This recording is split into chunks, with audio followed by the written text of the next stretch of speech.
Good morning, or I think this is afternoon. Good afternoon. This hearing will officially come to order. As the hearing is fully virtual, we must address a few housekeeping matters, and I will read this verbatim. For today's meeting, the chair or staff designated by the chair may mute participants' microphones when they are not under recognition for the purposes of eliminating inadvertent background noise. Members are responsible for muting and unmuting themselves. If you notice that you have not unmuted yourself, I will ask you if you would like staff to unmute you. If you indicate approval by nodding, staff will unmute your microphone. I remind all members and witnesses that the 5-minute clock still applies. If there is a technology issue, we will move to the next member until the issue is resolved, and you will retain the balance of your time. You will notice a clock on your screen that will show how much time is remaining. At 1 minute remaining, the clock will turn to yellow. At 30 seconds remaining, I will gently tap the gavel to remind members that their time is almost expired.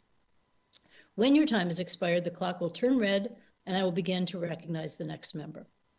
In terms of the speaking order, we will follow the order set forth in House rules, beginning with the chair and ranking member, then members present at the time the hearing is called to order will be recognized in order of seniority, and finally, members not present at the time the hearing is called to order.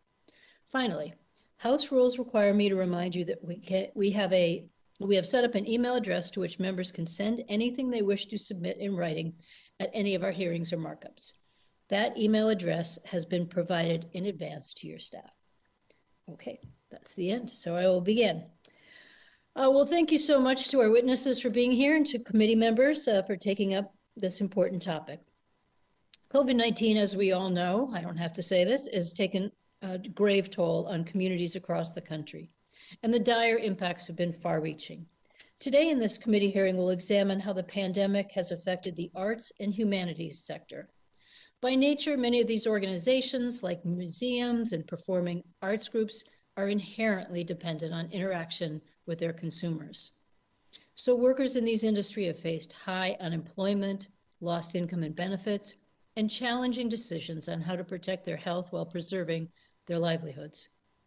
Last year, Congress provided much needed relief, appropriating $75 million to each of the endowments through the CARES Act.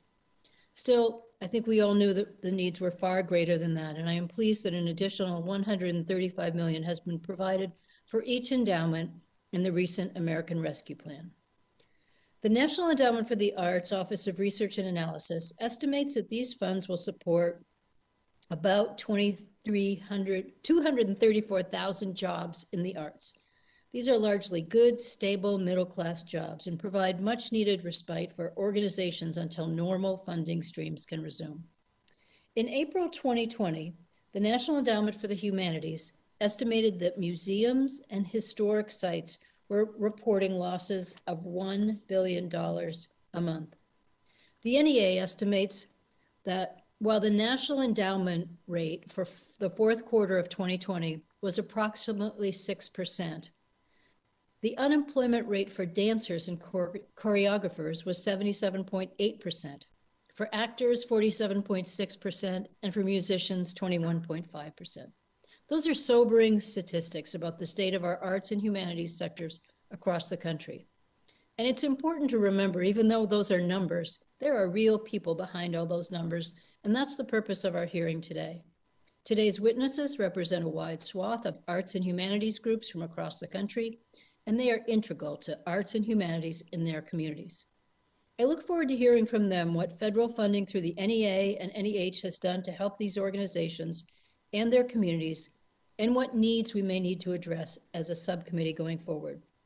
I hope they will help us to understand the on-the-ground reality and the outlook for recovery in the sector. I will now welcome our panelists, Cathleen Mundell, who's the Director of Cultural Resources in Rockport, Maine. Pleased to have a Mainer here with us today. Debbie Link, who is the Executive Director of the Museum of Glass in Tacoma, Washington.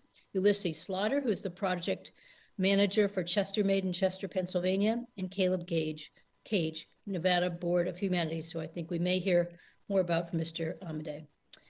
Before hearing the opening statements from our panel, I would like to yield to our ranking member, Mr. Joyce, for any opening remarks he would like to make.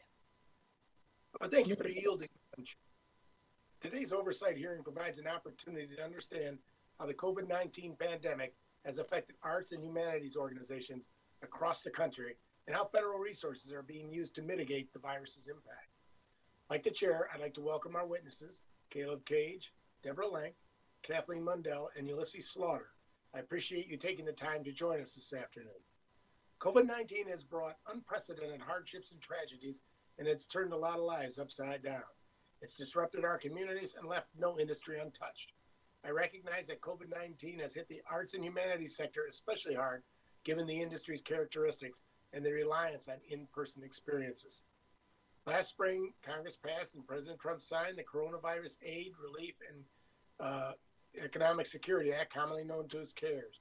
CARES Act provided $75 million in emergency funding for the National Endowment for Arts and for the National Endowment for the Humanities to help state and regional councils, as well as cultural organizations and institutions, blunt the financial impacts of the pandemic. Madam Chair, while I wish we could have held this hearing in advance of another $270 million being provided, I'm hopeful that through our discussions today, we can understand how groups across the country are using funding to stay afloat, support at-risk jobs, and protect ongoing projects during the pandemic, and whether these funds more broadly benefited local economies and communities, including students and teachers displaced from their classrooms during the pandemic. I know we're all looking forward to the day when we can return to a full concert venue, a gallery opening, or a museum exhibition. In the meantime, it's helpful for us as appropriators who want to ensure we remain good stewards of the taxpayer dollars to hold these oversight hearings to understand the impact COVID-19 emergency funding has had on various industries like the arts and humanities, and to recognize how much the industry need to continue to evolve through the pandemic, how we can help guide future funding considerations. Thank you for yielding, Madam Chair. I look forward to this discussion ahead, and I yield back. Thank you very much. Mr. Joyce, would any other member like to make opening remarks? Seeing none, we will start with Ms. Mundell. Thank you very much, and welcome to a fellow Mainer. I think you might be muted.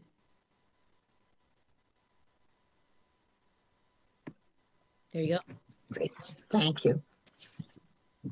Thank you, Chair Pingree and Ranking Member Joyce and other members of the subcommittee for inviting me to speak this afternoon. My name is Cathleen Mundell, and I'm the Director of Cultural Resources, a nonprofit based in Maine that for the last 30 years has worked with local communities on developing strategies, alliances, and programs that help sustain their traditional culture. Franco-American step dancing in Lewiston, Wabanaki basket making in Princeton, Rwandan drumming in Portland, almost every community in Maine has cultural traditions worth sustaining. These traditions are passed down informally, usually face-to-face, from one generation to the next, and are rooted in a way of living reflecting shared cultural values. Drawing on a set of skills acquired over a lifetime of practice, traditional artists are often recognized by fellow community members as the ones who are doing it right. Such mastery calls for a deep understanding of natural materials, places, and cultural practices. Where there's a long-standing sense of place, people know what works and what doesn't, what's useful and what's beautiful. And although some of these people who live in an area for a long time sometimes are reluctant to call themselves artists, they are definitely keepers of their culture.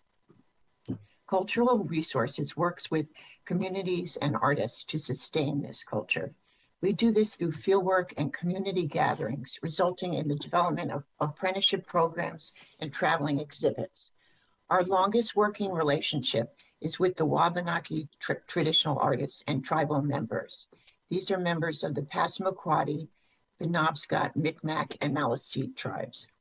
With support from the National Endowment for the Arts, Folk and Traditional Arts Program, Cultural Resources has worked with members of the Wabanaki tribes and the Maine Arts Commission in developing a highly successful apprenticeship program that contributed to the resurgence of the ash basketry tradition and also helped create a new generation of basket makers, many of who have gone on to national recognition including 4 National Heritage winners, as well as many award winners at the Santa Fe Indian Market. The apprenticeship program was also instrumental in the formation of the Maine Indian Basket Makers Alliance, a native-run nonprofit dedicated to sustaining this endangered tradition. More than just one-on-one instruction, apprenticeships help communities maintain traditions by connecting elders with younger students for an exchange of techniques and cultural knowledge, which includes language and selection and preparation of natural materials. Being able to utilize nearby natural resources has great resonance in Maine, especially the North Woods. This part of Maine is America's oldest working forest and is home to the remarkable range of traditional artists. Given the harsh climate and limited economic opportunities to be a practicing traditional artist requires a strong sense of purpose, resourcefulness, and ingenuity. Last year, as 8 new apprenticeships were about to begin, everything came to a grinding halt when Governor Janet Mills issued a stay-at-home order. As a result, many of the apprenticeships were postponed, as well as the development of a new exhibit called Always Home, Wabanaki Traditional Arts, which was to open in Munson Arts in northern Maine. With CARES Act funding from the National Endowment for the Arts, cultural resources will be able to move forward with the apprenticeships and continue to develop this exhibit, which will open at the end of May 2021. This past year has been one of tremendous loss of lives, of jobs, and of human connection. We have also witnessed the extraordinary capacity of the human spirit to find ways to keep going. I believe supporting traditional arts anchors people, helping to support communities through such difficult times by honoring people, their places, and their culture. It is through the support of this committee and the National Endowment for the Arts that such programs are successful and will continue for future generations. Thank you for your support and for all that you do. Thank you so much. Ms. Lang.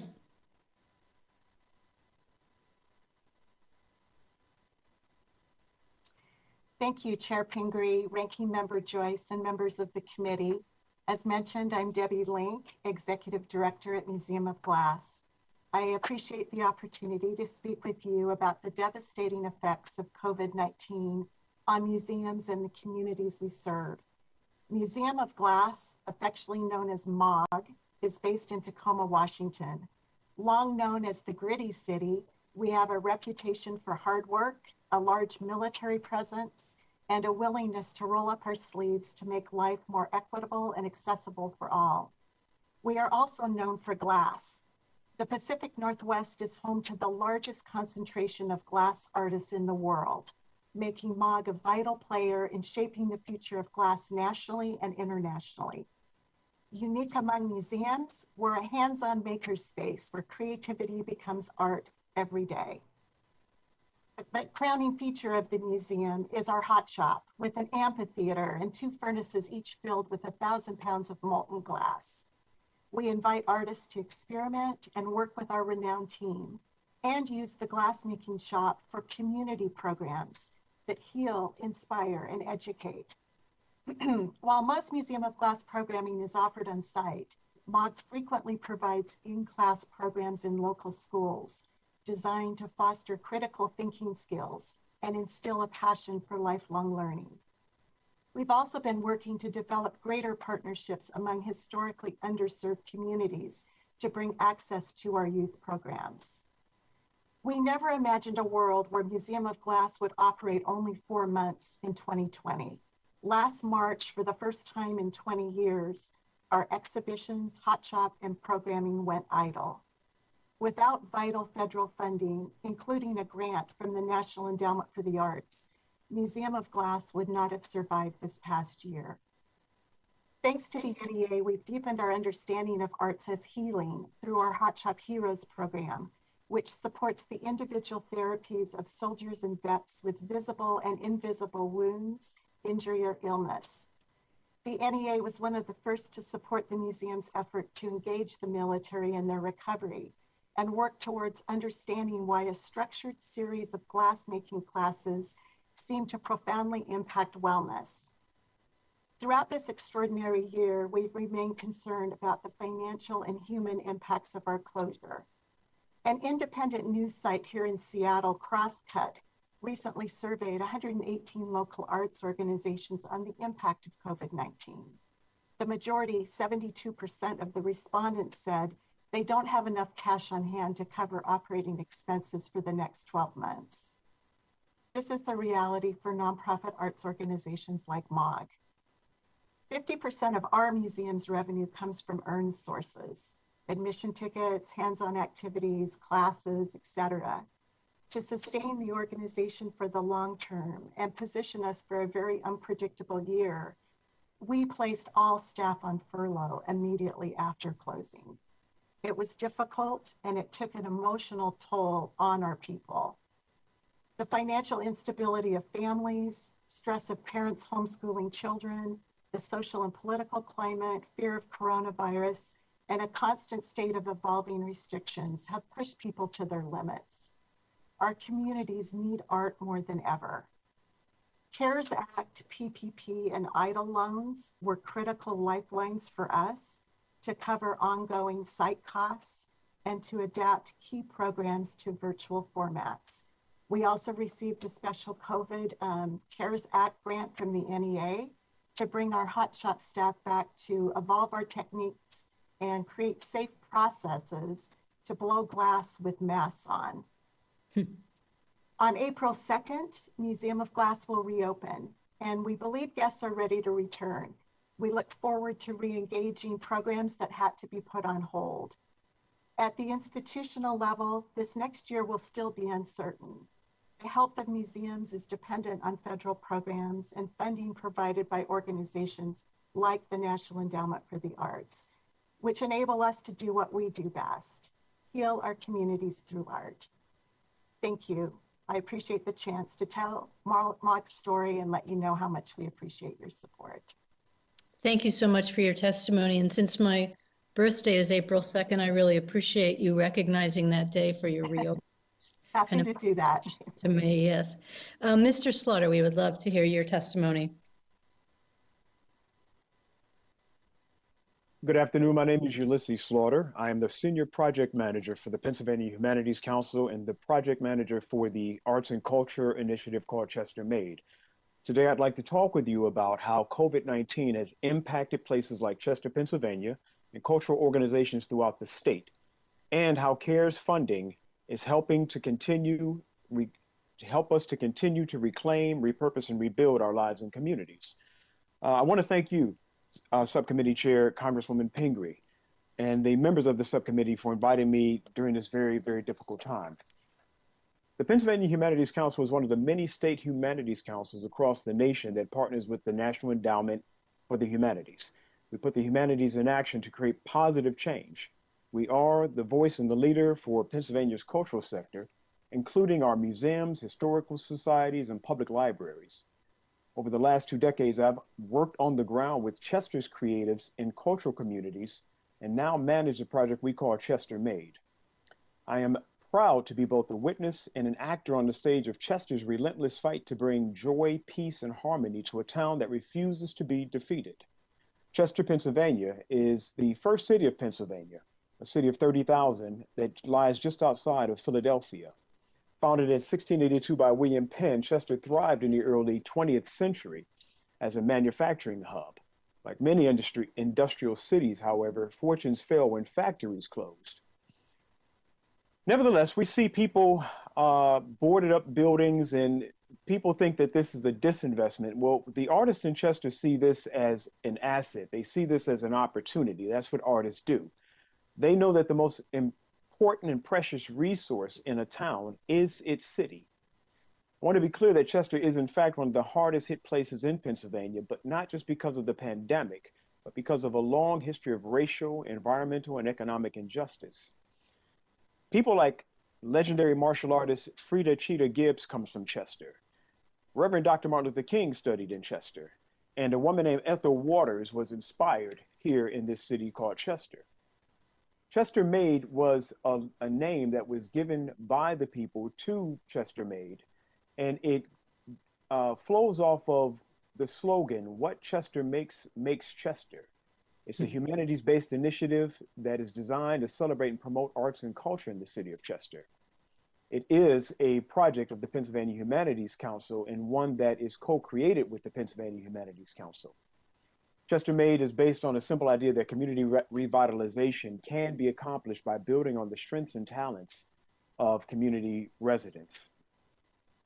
One of the more painful results of COVID-19 was watching all of the vibrant and vital spaces in the community that house Chester Made programs and opportunities for connection. To watch them close their doors was painful. But Chester is resilient and creative, and is no stranger to adversity. With the support of the Pennsylvania Humanities Council and the National Endowment for the Humanities, we went we went virtual, excuse me, and some of our virtual did go viral. The people of Chester built new platforms and found new ways to engage. We put together a digital storytelling project that allowed people the opportunity to reclaim their history through video. It's no coincidence that President Joe Biden visited Chester this month. Chester, like many cities, is at the forefront of the meaningful change that needs to happen everywhere across our country. We have towns across Pennsylvania, including one called Carbondale, where committee member Congressman Matt Cartwright district is located. One of the things that we want to pay attention to is that the American for the Arts last year said that in 2020, our creative and cultural sector in PA experienced a $4.4 billion loss in revenue. More than half of our creative and cultural workers are now out of jobs and have no savings. And a nationwide study by the Johns Hopkins Center for Civil Society Studies says that it's going to take 26.4 months to improve this situation. I want to close by thanking you again for having us. And I want to reemphasize that the cultural sector is resilient and our residents have the talent. And it will come back stronger than before, but it needs substantive help at the federal level to support the work of PHC and the NEH. Thank you so much. Thank you for your testimony. Before we hear from our last witness, I think Mr. Amadei may like to add some remarks of introduction before Mr. Cage begins. Is that true? Thank you, Madam Chair.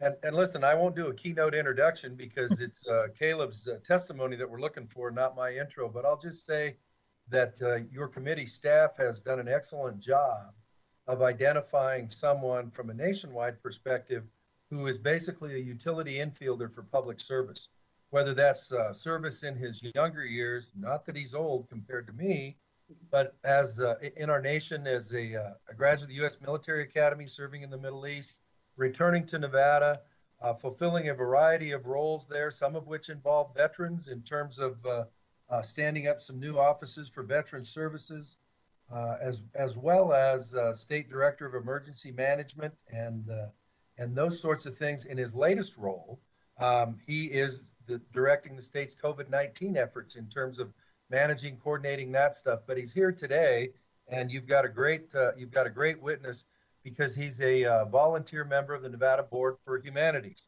So without further ado, if I haven't ruined Caleb's reputation, Madam Chair, I yield back. Thank you, and thank you. We look forward to hearing from you, Mr. Cage.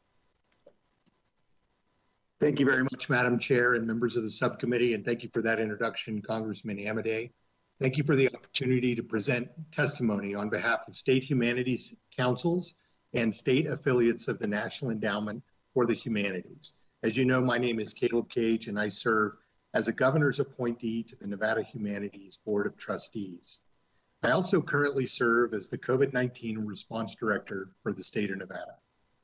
In this role, my job is to help the state of Nevada and Nevadans navigate the current pandemic crisis. Since March of last year, I've worked to implement Nevada Governor Steve Sisolak's vision to protect Nevada's public health, to maintain our economy, and to ensure our ability to provide services to the public in the future. These factors and others, in short, amount to our best efforts to ensure that we are resilient as a state. The humanities provide us the essential and necessary tools of reflection and understanding that contribute to this resilience. Using these tools, we interpret the pandemic through our worldview and values to determine how we will handle and respond to the challenges the crisis represents.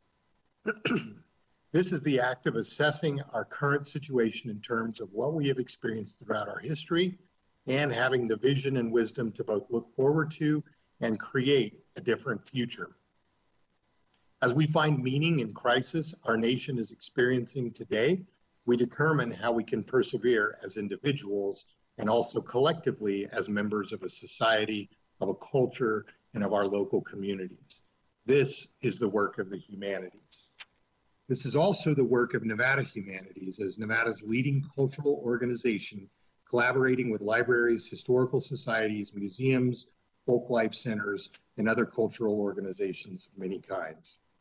On behalf of the National Endowment of the Humanities and the State Humanities Council, I'd like to thank you for the 2020 CARES Act COVID-19 relief funding that has provided necessary funds to keep local humanities organizations open during the pandemic.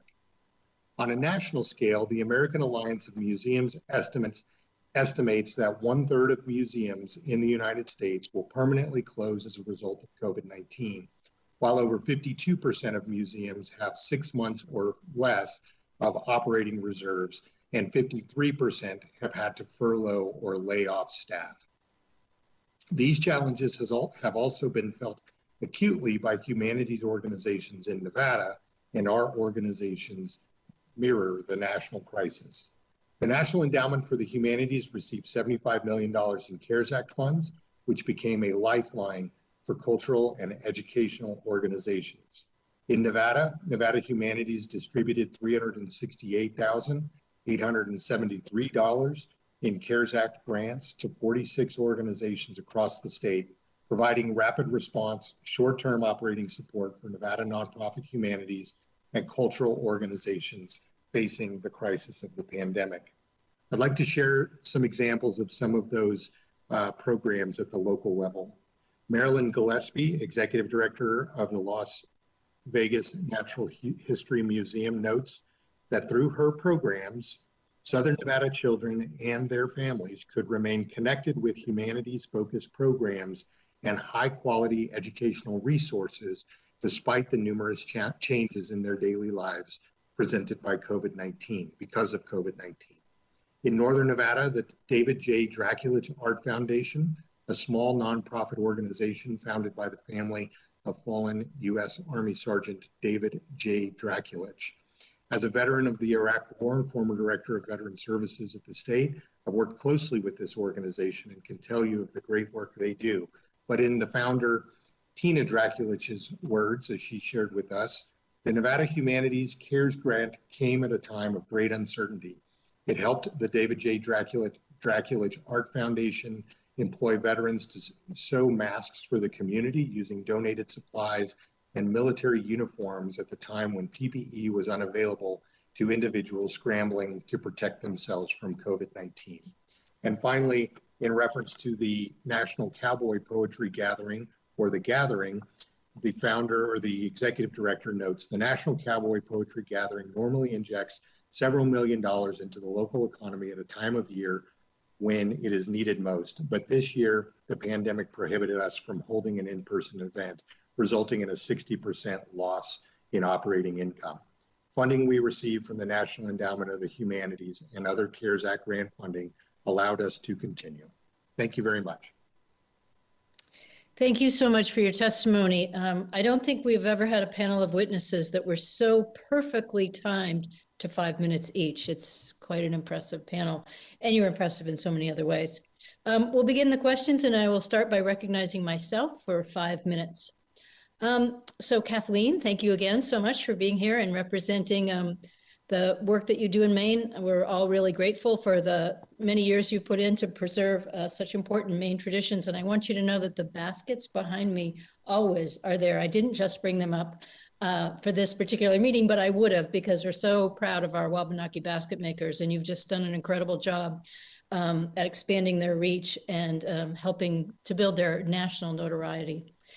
So much of the work that you do in your program is dependent on this apprenticeship, mentor, one-on-one interaction. And could you talk a little bit about how you've managed to navigate that during this really challenging year? And then maybe just a little bit about how the NEA money has been beneficial to the work that you do. I think you're still muted.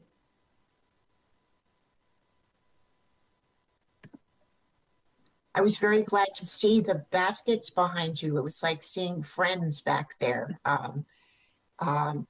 Well, first, I just want to say that this program, the National Endowment for the Arts, does support apprenticeship programs throughout the country, and Maine is one of the oldest ones.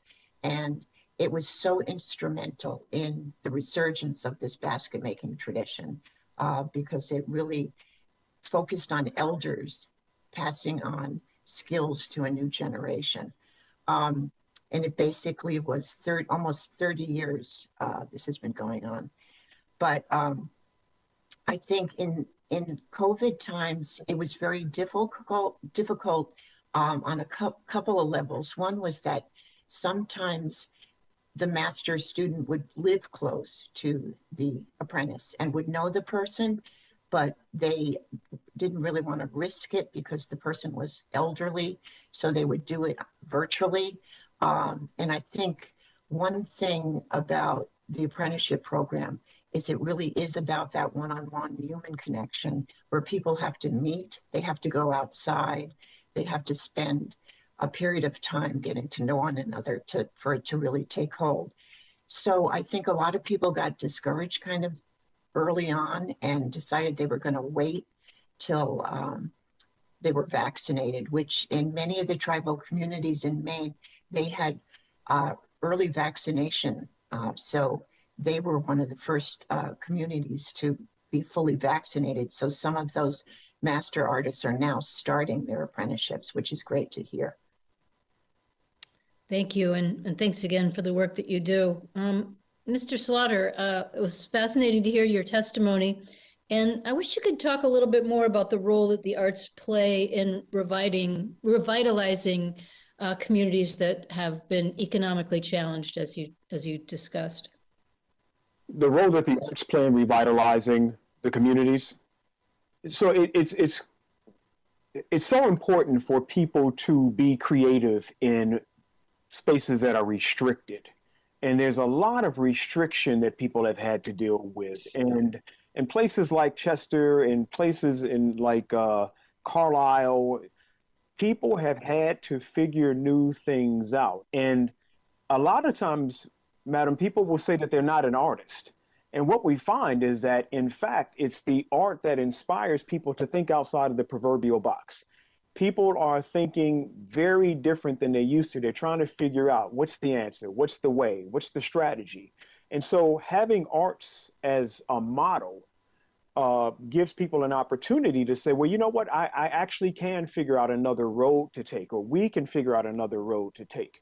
So the fact that people don't see themselves as art in one context is interesting to see them in this new context, because everybody has to try to figure it out. And so the arts is a model for what everybody else wants to be now. They want to figure it out.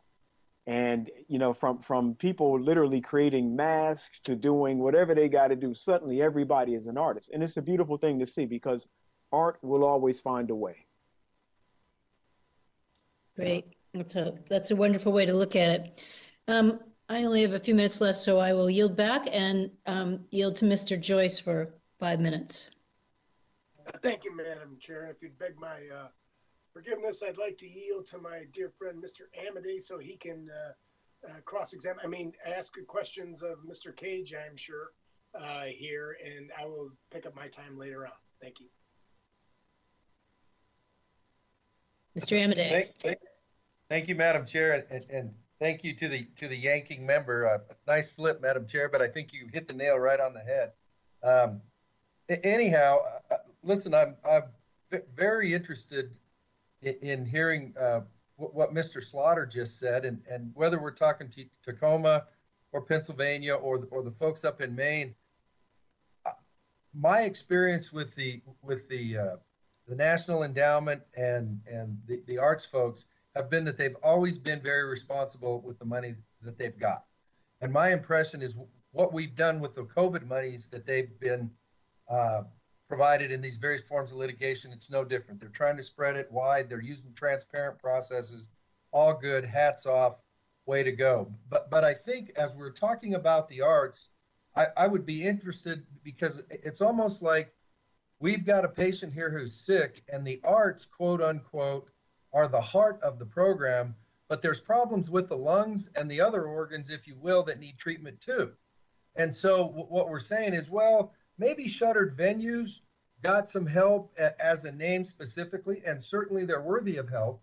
But then when we look at the SBA and say, hey, basically, if you got chairs bolted to the floor, and unless you have a stage and a curtain and fixed lighting, you're not eligible for any of this. I don't think I need to tell anybody of the witnesses on this program. It's like, listen, there are all sorts of things that are intertwined with attending a performance, whether it's a play or whether it's a musical performance, or if you're simply going to a street fair. When Mr. Slaughter says, you know what, there's a lot of people who don't think they're arts, but art will find a way. Whether that's balloon races, special events, all sorts of things that are part of our cultural heritage and our cultural lifeline. And so, Madam Chair, I would like to hear some thoughts from these folks in terms of course, we continue to support who we've supported, but when we have agencies that are basically saying, oh, by the way, you haven't been impacted, when we think about those street fairs, the Boston Marathon, is that a cultural thing? You know, or how about the St. Patrick's Day Parade in Boston? Or we all have things in our you know, we've got national championship balloon races in Reno. Those things in terms of supporting culture and the arts, which I think are pretty much intertwined, are all things that I think we need to take a look at in terms of trying to make sure that where those impacts are is where we're trying to make sure we look all the way around the neighborhood as opposed to just some narrow ones. And I'm not accusing anybody on this panel of doing that sort of thing, but I'm looking for your recognition or disagreement that, quite frankly, arts and appreciating the arts often involves travel, whether that's in your car or beyond that. So anybody on this panel got any thoughts? And let me make it real objective. I mean, when you look at the U.S. Travel Association's coding on things, I mean, they talk about tour operators, destination and marketing organization, performing arts productions and festivals. You know, these are all things that, quite frankly, are in phenomenal need. And other than some programs for employment, unemployment, that sort of thing, it's like, hey, they've all had losses and impacts. So I'd appreciate it if I could start with Mr. Slaughter. Maybe you have some thoughts on that. Quite frankly, I think we need to treat the whole patient instead of just parts of it. I couldn't agree more, sir. And I think that one of the things that I've been saying is that we have to demystify what the arts are all about. There's this thinking that arts are over here and everything else is over there. And the fact of the matter is that art is integrated in everything that we do. And therefore, we have to treat the whole system. The whole system has to be it's almost like, you know, coming up, my grandmother she did a lot of sewing. And, you know, she had a jumpsuit back in the 70s, dating myself here, had a jumpsuit. And, you know, the whole jumpsuit was connected. You slipped it on, the arms, the back, the legs, the whole thing had to be taken seriously. Otherwise, the jumpsuit didn't come off well. So I think that we have to figure out a way to look at the whole thing, artistically speaking, and make sure that we're not saying, no, the hardware store is not an art place. Absolutely, it is an art place. It's where we get our tools from. The mechanic is an art place. The hair salon is an art place. All these places are art places. And it's just a matter of switching our perspective on the arts that will make the difference in how we fund these different things. I appreciate it. I yield back, Madam Chair. Thank you. Thank you, Mr. Joyce, for letting me take cuts.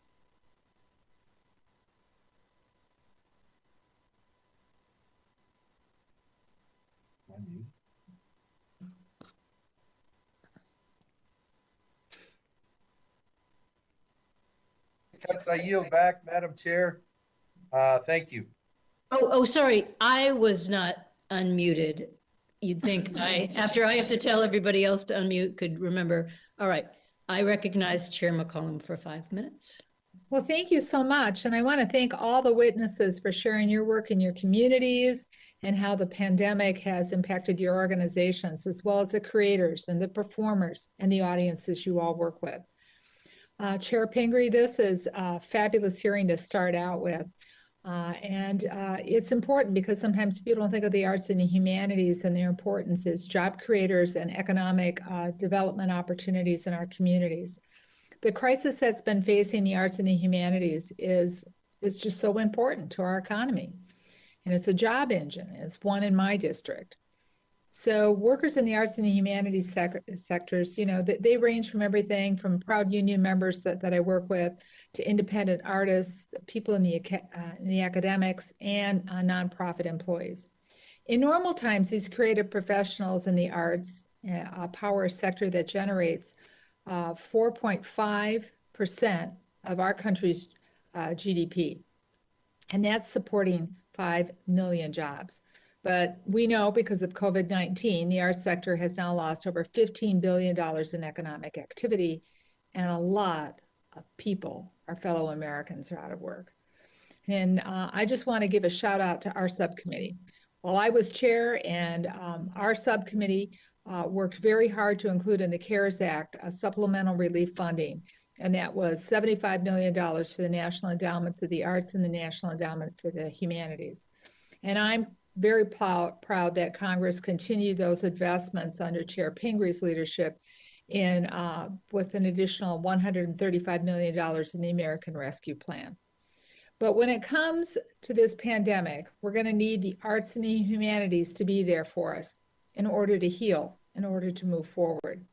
I can't tell you how many people are eager to take their first trip back to the theater. I'm ready to go to Penumbra, or an art class in a studio. I think my sister's ready to sign up. And then I hear from families all the time how they want to go to their favorite museum and cultural institution. But I heard from all of you today of how many institutions are at risk of never opening their doors again.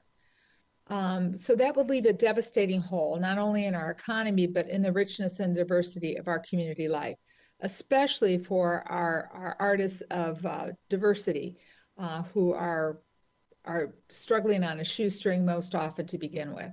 So I want to assure you I'm going to be working hand in hand with Chair Pingree. I know we'll all work together to build on the investments we made in the NEA and the NEH. So building a little bit more on what Mr. Amadei said, and he went broad, I'm going to go narrow again.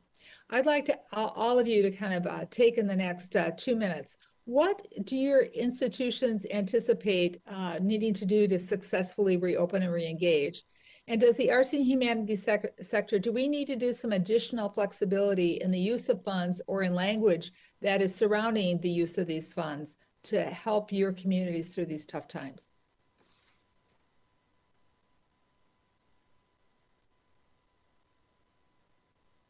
And if you'd like to answer that. I'll jump in here if that's okay. Absolutely. You know, since we're right in the verge of reopening, if you will, we are looking at what we're excited about and what we're concerned about. And one of the issues is, as we were closed, we could really control our costs. And along with the funding we were getting, we could keep things balanced and not suffer huge losses. But one of the keys for us is as we reopen and we bring all the staff back to serve the community and we start up all of our programming, costs really will go back to pre-COVID levels. And there is a concern on how quickly our audience will return. And we believe people, like you had mentioned, are eager to get back and see the arts.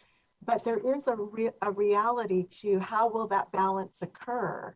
And could there be funding that helps fill in those gaps while the visitorship numbers are increasing and improving and while we're getting our feet on the ground? Good. Anyone want the last 30 seconds to reply?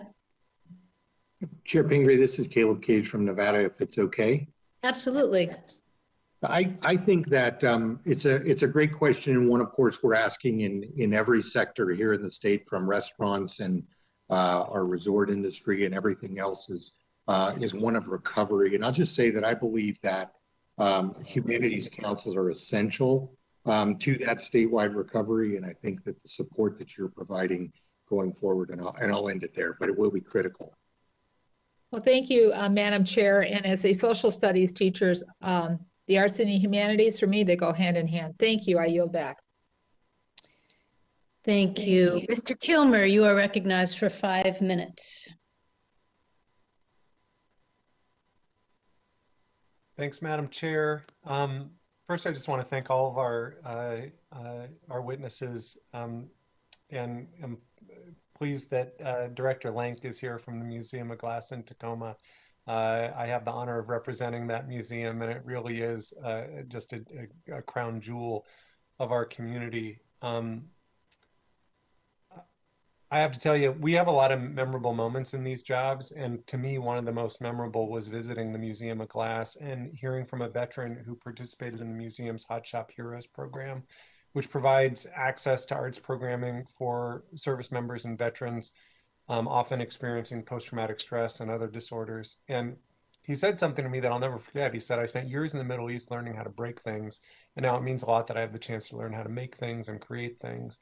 And so I wanted to start off, Director Lank, just asking you, how is the NEA funding advancing your museum's Hot Shop Heroes program for wounded soldiers and for veterans? And how can Congress be a partner in the continuation of this type of important programming? Thank you. You know, participants in Hot Shop Heroes are different people when they leave the program from when they entered it. And they're much more social. They feel a greater sense of belonging to the community, greater self-efficacy. And the NEA has been a partner with us all along that journey of developing this program.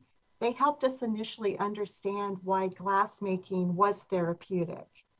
And they've been a partner in creating the relationships that we have here with the bases, Joint Base Lewis McChord, and the Veterans Affairs Medical Center here locally. Those therapists that work on base and at the center are key in providing participants that can benefit from the program. We wanted to document and develop the curriculum for our program so that it could be expanded to other sites around the country where there's military presence and glass blowing capability. The NEA has supported that, and we were actually on the verge of just moving that to this program to the next location when COVID hit. So it's just been very, very crucial to us to have this partnership in the funds, and then the recent CARES Act funds, which allowed us to learn how to adapt the blowpipes and the classes so that we could resume doing this with the soldiers now that we're opening up again.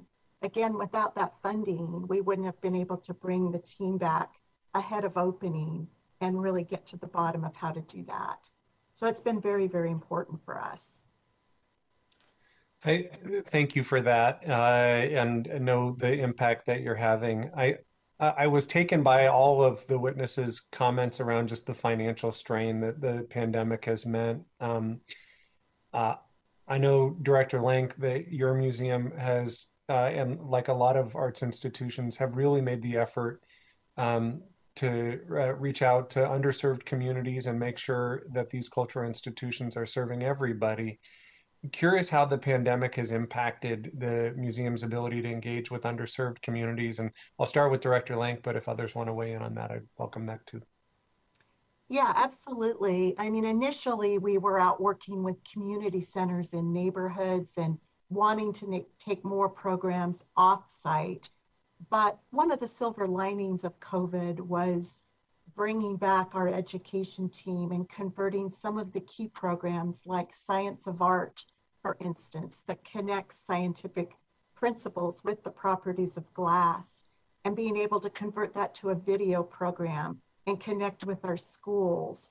And we piloted that with the underserved schools and the Tacoma Urban League, for instance, and made those connections.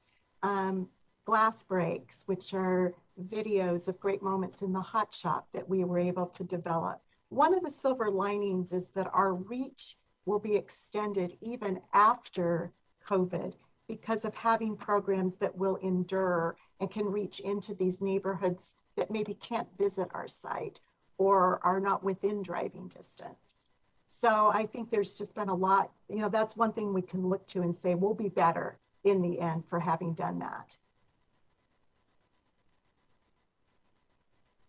I see my time is up. So with that, Madam Chair, I yield back. Thank you. Mr. Stewart, you are recognized for 5 minutes. Thank you, Madam Chair. I'm not going to take 5 minutes. I actually had a few questions, but some of the previous members have already asked those questions. I'm going to make a comment though, and it's a little bit outside of the intent of the hearing. But before I do, I would like to thank the witnesses. I know that they traveled here, they sacrificed their time. I appreciate what you do. I appreciate the community that you represent.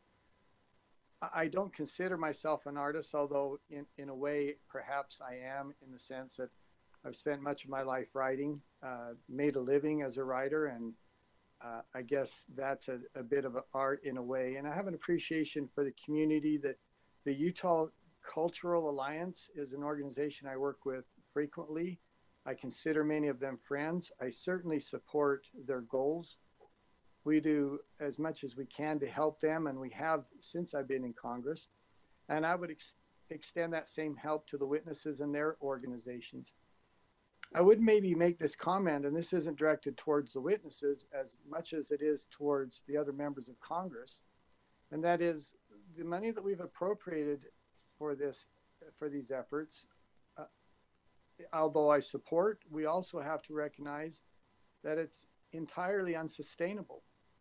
The additional, and it is additional, 135 million for NEH or for National Endowment for the Arts.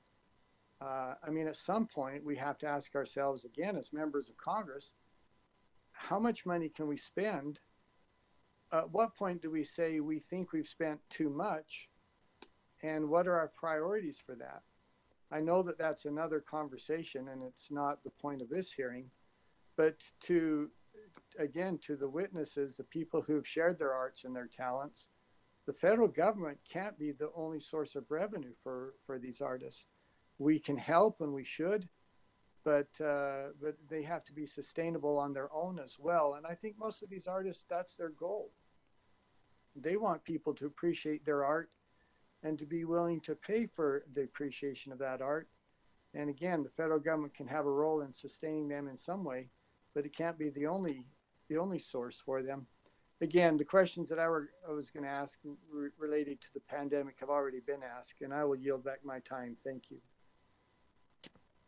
Thank you, Mr. Stewart. And let's see, recognize Ms. Captor for our Chair Captor for 5 minutes. Thank you very much, Chair Pingree. This is just a fantastic hearing. I'm having a good time. I hope that the wonderful witnesses are. The first thing I want to say is in my hometown of Toledo, Ohio, which is with one of the 10th museums in the country, the Museum of Art has posted and is actively recruiting for a curator of American art, the first position of its kind in its 120-year history. The museum was able to move forward with hiring because of a grant opportunity awarded through the National Endowment for Humanities. So I wanted to give a big salute to the endowment. I know this organization of the Toledo Museum, they're extraordinary. I wanted to say, secondly, that I don't know, Mr. Slaughter, if I'm allowed to steal your phrase of what Chester makes Chester, but I'd like to apply that to every community I represent. And frankly, what America makes America. And one of our problems is we're not making enough anymore. And so I don't know who invented that phrase, but I hope you've trademarked it. If you haven't, I will shamelessly steal it and probably put up billboards. I just think that is a way of capturing people's attention and thinking about how one creates real wealth in this country. Every single individual who has testified this morning or this afternoon is doing exactly that. I wanted to mention the baskets as I look at the baskets and listen to Ms. Mundell discuss some of the main work that is done. I keep thinking about artists I represent, and they are beautiful people, but they are not necessarily good business people. In other words, they're creative. They don't think about the worth of what they do. And I'm wondering if any of our witnesses have found that the National Endowment for the Arts or the National Endowment for the Humanities creates a 10,000 village sales site or helps our artists go to that and breach the market they're in. So for example, in Chester, you probably have items that can be sold beyond Chester. Have you ever accessed that kind of opportunity? I have found that extremely difficult in my area. I have found it very difficult to provide trademarks. And for instance, artists that we do an arts competition of young people every year, the Congressional Arts Competition. And there are pieces submitted where we could design belt buckles, we could design fabric for Martha Stewart. We could do all these things, but they don't have the business advice. So my question is, have you found NEH helpful in breaching the boundaries of where you live? And should we be aiming more toward that? Boy, I've got more goods here that could be sold, but we can't breach our own market. Do you have any comments on that? Well, I'd like to comment just in terms of one of the things that we built into our work with Wabanaki basket makers through this nonprofit that was created was to do marketing and business development so that each of these artists were trained in how to present their work, how to get into shows, how to go to Santa Fe. So that was built into working with the artists at the beginning so that over a period of time, they became more self-sufficient. And the previous comment about sort of the idea of always having to have grant funding, they actually are now sustaining their own incomes and get very good prices for their basket. So I think if that becomes part of the training or the grant program, where artists are also skilled in marketing and promotion and business management, and I think there's a lot of that that's going on in the country. So because to be a practicing artist today, you have to have those other skills too.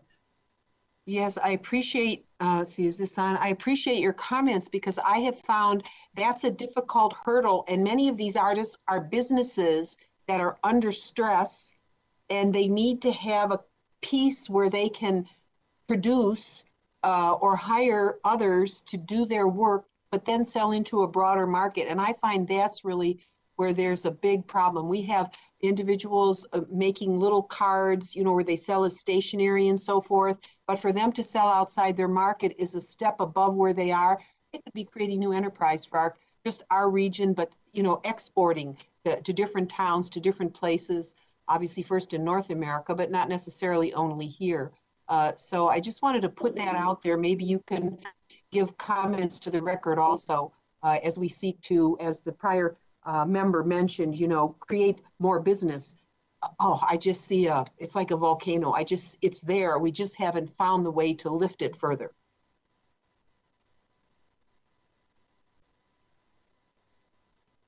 Thank you all. Shelley, you're muted. Yeah. God, I don't know why I can't get it straight now. Sorry. Thank you, though. Marcy, Chair Capter yields back, and Mr. Joyce, you are recognized for 5 minutes. Thank you, Madam Chair. Mr. Slaughter, can you discuss how Chester Made was able to use support from NEH to build new platforms and find creative ways to engage with people amid the pandemic? And further, what impact did these platforms have on the community? I almost jumped out of my seat when the last speaker was talking about the things that we've been able to do through arts and humanities with NEH funding to help artists become business people. I couldn't agree more. A lot of the times, the best artists are not the best business people. So we actually started an entrepreneurial process in conjunction with some of our artwork. We have artists in the city of Chester that have taken what we would call junk and turned it into treasure. So we've got a concept we call broken pieces, where people have learned how to take pieces of throwaway stuff and create art out of it. And I think it's extremely important for people to be able to use what they've got around them to make business out of that. And it's a strange thing, except when you look at, the Picassos and you look at some of the other things that some people would look at and go, that's just a piece of junk. The way that we are able to take some of these pieces of stuff, recreate it into a beautiful piece of art is impressive. And when we add the humanities to that, because there is a slight difference between the arts and the humanities, and the humanities is the talking form part of this whole thing. We need to be able to talk this out. We need to be able to put it in a museum. We need to be able to get into the libraries with this stuff. In Chester, we have been thinking constantly about what Chester makes Chester. And that's not just the conversation of it. It's also the promotion of it. It's the things that we are building. It's the conversations, and it's the things that we convert from conversations to concrete stuff. So we're looking at we're trying to figure out a continuity here that says build, promote, sell. That is very important to us. We want to make sure that people can make a living with this stuff, not just feel good. The feel good is good, but we actually have to be able to make this thing sustainable. And that's where the humanities talking it out becomes very important for us. Thank you. Mr. Cage, as humanities organizations have closed or delayed programs or canceled events due to the pandemic, what impact has this had on local economies and businesses across Nevada? Thank you, Ranking Member Caleb Cates, for the record. What impact it has had, you'd have to really define what sort of metrics and measures you're looking at. And I think that I can talk about it as a whole in the state. We have seen in the state of Nevada considerable, obviously, the public health crisis associated with an economic and fiscal crisis for state and local governments, but also a public mental health or behavioral health crisis that we've seen here throughout our educational institutions and throughout our communities here in the state. That I don't want to draw too sharp of a causal line between the closure of humanities organizations and these things, but I would say the fact that we have had to isolate and quarantine and reduce social interaction and social distance and all of those things seems to have had a direct impact on our ability as communities and otherwise to be resilient to the pressures that we would normally be able to endure and persevere through and be able to address, if that answers your question, sir. Yes, thank you. I yield back, Madam Chair. Thank you. Chair Cartwright, you are recognized for 5 minutes. Thank you, Chair Pingree. And first off, I want to acknowledge our friend and my classmate, Congressman Stewart, and his comments about, this program can't go on forever. And I want to say, let's not lose our nerve. We all recognize this is not going to go on forever, but COVID-19 is an emergency. And we need to keep all corners of our economy alive, all corners, even parts that people don't think of frequently. And this is not new either.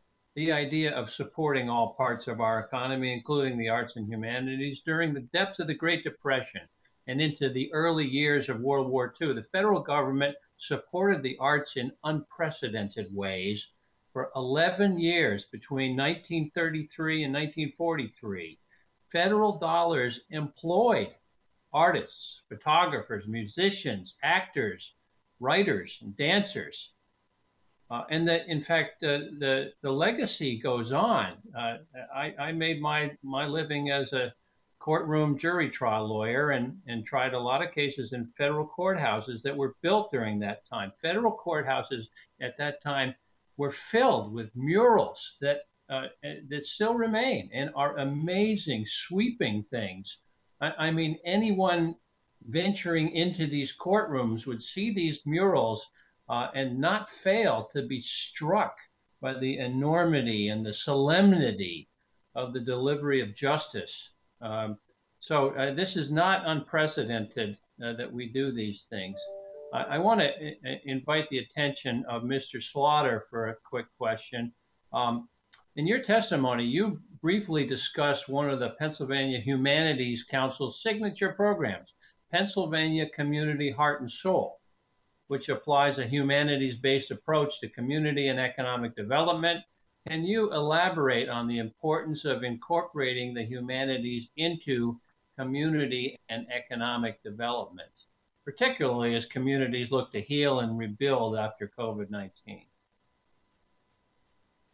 Pennsylvania, the Heart and Soul Project is a phenomenal project where people get an opportunity to discuss what needs to happen in their communities. These Heart and Soul, and we've got 14 of them across Pennsylvania, these Heart and Soul communities, and one is in your district. These Heart and Soul communities are the place where people have an opportunity to evaluate their culture, to talk about what they are, where they've come from, where they want to be. And it is in these conversations, these symposiums, these forums, where people build the actual concrete stuff. The money that we get gives us an opportunity to plan. That's what these conversations are. These are real planning conversations. You know, nobody wants to just try to do something without any consideration for the variety of cultures, the variety of people, the variety of ideas that there are in any given community. So to be able to have funding to sit and discuss these things so that we can build the best communities possible, it's crucial. Without it, we get real sloppy. I just don't think that we can do our best if we don't have a certain kind of support that says, yeah, sit, take your time and figure this thing out, because the future is depending on you figuring this thing out. So spend the time to talk it out, figure out how your differences can be complementary versus competitive, and let's move forward with some good ideas based off of a collective approach to getting things done. Well, Mr. Slaughter, you read my mind about Community Heart and Soul being in Carbondale, Pennsylvania, in my district. It's one of the greatest places in northeastern Pennsylvania. It's home to the first commercially successful railroad in the United States, and one of the cities that fueled the Industrial Revolution. Carbondale is steeped in history. And if you would, tell me, how exactly would the Community Heart and Soul program in Carbondale work to incorporate this rich history and any other untold stories into that community's revitalization efforts? That community, like the other, sir, what they would do is they would get together. And I think getting together, whether it be virtual or whether it be face-to-face when that can happen, they are going to look at their historic assets, and that history that you talked about is crucial. They're going to look at those historic assets. They're going to look at some of the emerging ideas, and they are going to figure out how can we package this stuff so that Carbondale might be a destination for people to show up to again. I think that that's important. It's a lot of people are talking about, how can we get people to show up here? The first thing we got to do is figure out who we are together, what our culture represents, and the value and richness that will have people coming our way. Well, terrific. I thank you for your testimony, and I yield back, Chair Pingree. Ms. Lee, you're welcome. You're recognized for 5 minutes. Thank you, Chairwoman Pingree, Ranking Member Joyce, for this hearing, as well as all of our participants. I'm especially thrilled to welcome one of our own Nevadans here with us today, Mr. Cage. Although you're representing Nevada Humanities today, I would be remiss if I did not point out the important role you've taken during this past year as the response director, helping Nevada navigate this horrific time for our state. I also appreciate it. I think nothing to me exemplifies this year than the statement, "Absence makes your heart grow fonder," especially with respect to the arts and the humanities. And so, you know, I appreciated that, how you mentioned the role of the humanities in helping nurture resilient communities. And I couldn't agree more. And I'm happy to point out that there's some incredible programs in Southern Nevada that really highlight this. One of them being the city of Henderson hosting a community performance and educational workshops celebrating Nevada's past, present, and future. And, you know, these workshops really foster community, especially during these difficult times. Or even Boulder City in my district as well, the Chautauqua, which is bringing history alive through the Great American Humorist Performing Arts Community event. Those are just a few of the many that, you know, especially during these times, we have missed so much. But not only are these programs educational, they also, you know, they drive community activity and resilience. And Mr. Cage, can you tell us about the broad benefits of arts and humanities programming and how federal funding for endowments multiplies far beyond individual organizations that initially receive those grants? Yes, thank you very much for the question, and I agree with your comments introducing this. So a couple, at least three kind of key points I'd like to make in response to the various questions included there, and I'll try to be brief. But excuse me, we as an emergency manager, previous to my current role with the pandemic, we tend to look at emergency response and emergency disaster recovery in very engineering-based mathematical terms, which is very important. We know a bridge in a community is very important, and buying down the risk through FEMA programs and mitigation programs for that bridge is going to help sustain that community in the event of an earthquake or flood or otherwise. That's an extremely critical way of looking at this. The resilience approach allows us to look at it from a human and community-based perspective as well, and to look at what does it mean to not just allow people to continue to go to hospitals and grocery stores on the other side of that bridge, but how do crises, disasters, emergencies affect them on a very personal and human level? How do we work with them as a community in order to better understand what the vision of that community, a very bottom-up driven approach to recovery and resilience looks like? And that's done through human interaction. That's done through making meaning. That's done through all of the aspects that I talked about previously with the humanities.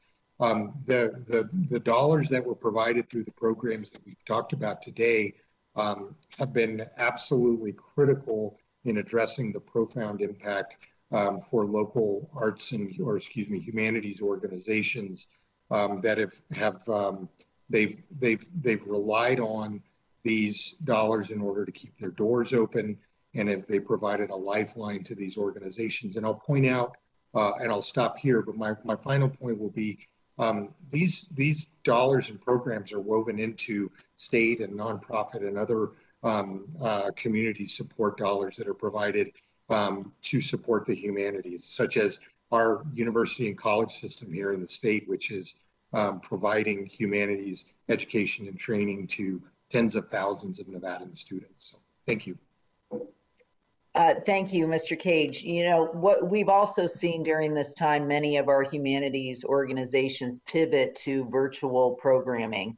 What is the importance of ensuring public humanities remain accessible in our community, especially during these crises? In a state like Nevada, Congresswoman, with this huge, vast geography, we've seen it in education, we've seen it in the humanities, but just the ability to have folks throughout the state, whether they're in our population centers like Clark County and Washoe County or throughout the remainder of the frontier and rural state, is absolutely critical, just to make sure we're serving everyone and providing that access. Thank you. And, you know, I couldn't agree with you more on the human to human interaction that gets fostered through arts and the humanities, and how it was so important in bringing our communities together. You know, whether it was setting up food banks to help people, you know, it's sort of weaving that resilience in the community that really helped us get through this difficult time. And with that, I'll yield. I don't have any time to yield, but I'm finished. Thank you, Chair. Thank you, Ms. Lee. Well, I want to thank this panel. You've really done a wonderful job of talking to us about the importance of the funding for the arts and some of the COVID relief funding, the challenges that your organizations are experiencing. I know we all noted when Mr. Stewart expressed his concerns about what the future of funding can be and how we support the organizations in the future. But I think all of you have made some really important points about how you treat this as an emergency and really look to ways to make sure your organizations are sustainable for the long run and that you're supporting artists and communities in being sustainable in the long run. It's a great privilege to serve on this committee and to have the interaction that we do with the NEA and the NEH, and to both see what happens behind the scenes and also to understand how the funding is used. And it's also occasionally a challenge, because I think it's our job as well to explain to our colleagues and to the taxpayers the importance of this funding. And it often takes some extra explaining so that people understand the number of professions that are in fact impacted, the number of employees, the importance to the economic sector in urban and rural areas across the country, and you certainly represent a broad range of that. So I appreciate all of you helping us in helping to explain to our colleagues and to the taxpayers why this funding is so important, why it's been so critical during the pandemic to try to keep as many organizations afloat and artists working as we possibly can. And we look forward, like all of you, to seeing the end of this pandemic and making sure that you can put your organizations back together and people can get back to pursuing their work. So thank you again to all of our witnesses. We really appreciate your time today. And if there are no additional questions, this hearing is now adjourned. Thank you.